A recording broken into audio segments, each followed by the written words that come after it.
gift of the givers came in at the height of our crisis earlier this year. And I mean, many say, without them, we would have been in terrible, terrible trouble. And they've also gone on to make a more sustainable plan for water with the boreholes that they've drilled. Is the DWS partnering with them? Are you providing funding to them? Are you partnering in some way to make it that those boreholes can now feed maybe the water treatment works or something like that? You see, gift of the givers came at a critical time, yes, when we had huge operational failures, both from the eastern side where sludge was the key issue, and it coincided with an operational failure on the western side as well. So it was really a critical time that they came in. But yes, it is those urgent temporary interventions that they are coming with, that is distributing water, but they also drilled some boreholes. But remember, we looking at the demand currently. They have drilled about 15 boreholes across Makana. However, not all of them have been equipped, but the collective volume of all of those boreholes is 2 megalitres per day based on the reports that we have received from them. But however, the demand currently is around 18 million megalitres. And I've seen in some of their reports as well, where they had struck some 20,000 litres, 200,000 litres. 200,000 litres is basically 2 swimming pools. You get a 90,000 litre. So every drop counts, and it came at an opportune time that really we needed every drop. But that cannot be sustained. We need to look at how do we get out of this crisis now and beyond drought. The operational failures that were there at the time have been dealt with. As a result, currently the municipality is able to produce the 18 megalitre I'm talking to. We must recall that drought is an issue. Drought has led to decreased resources. Therefore, it's a reality. There has been impact on drought, which forces us to decrease and deal with the demand issues. And which with the stakeholders in the area, especially business and the roads, university and other schools, really assisted in understanding and also participating in that demand management activity big time, in so much that the western side that is hardly hit has reduced its demand from 8 megalitres to around 4 and 5 megalitres, which we are producing. So really the interventions those stakeholders, their buy-in has led to a significant decrease. And for that we are very, very grateful. However, on the eastern side, there were operational failures, not water resource issues. The plant at the time was operating about 5 to 6 megalitres per day. However, it is now producing 13, which is even more than the demand that is the eastern side is needing. Surplus from that is now pumped to the western side. And I'm saying 18 megalitres per day is what is currently being produced. And over and above that, the operational failures that have really unsettled everyone, the way of dealing with that was to bring in the water board that is currently handling the bulk infrastructure. So those teams are working with the municipality to make sure that operational failures are not there. And that we thank the province, the Office of the Premier, in funding the existence of the water board here, because it's operation and maintenance issues. But we are all comfortable. They are truly on top of their game. Their water quality as well as quantity currently is met due to the support that came through deploying the Amatola water board here. So the long-term plan of whether there's drought or no drought is to increase that supply, because the supply from the east is a much more sustainable supply in terms of resources.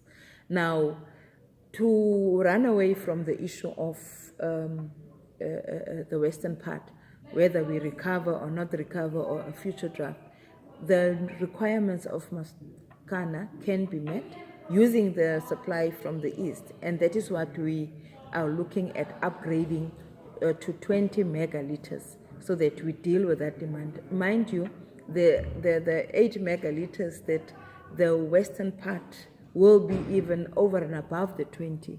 So even future demands and expansions can be met.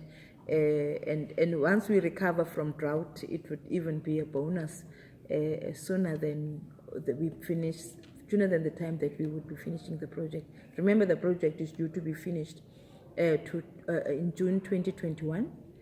And that would have met with the sustainable supply. But between now and then, we are hoping that the western part would have recovered. So we will still have the sufficient supply. As we speak, we're having about 2 to 3 megalitres connected from the east to the west. So even if we can't pump from the 2 dams, there's 2 to 3 megalitres that is pumped to the west. But of course, there are those high-lying areas that the current supply might not reach, and this is where the borehole and the other connections will come in handy. So as much as we've got 0.8 megalitres from the boreholes drilled currently at the Vinex side, that 0.8, as little as it is, will be treated, but it will be able to fund it will be able to serve the high-lying areas. And I must say that government has always planned for groundwater development, but we're dealing with a public purse.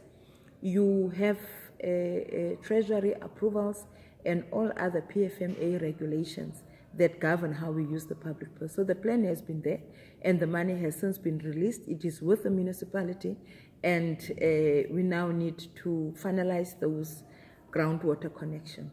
But already that was drilled by the gift of the givers, for instance, at Insika, is currently a backup system, if I may say, should anything go wrong, because people do have access, and that there hasn't been a disruption in supply, although we know that the demand, trying to balance the need of the East, we still, soberly managing the supply currently. But yeah, should anything go wrong, the Nzika borehole is ready. I spoke to Gift of the Givers yesterday when they received a new water truck, from a new sponsored water truck with 20,000 litres, that can take 20,000 litres. Yes. Ready for when the water on the western side dries up, so that they can do deliveries on the side of town. Yes. They said they were also twice a day filling up 15,000 litres in 2 separate trucks and doing deliveries to a lot of areas that still don't have water supply. They mentioned Grahamstown East. I think it was part of Alisdale. Are you aware of this? Is there a reason why some areas still don't have a supply? In Grahamstown East, if you're talking about the township, the area is having water.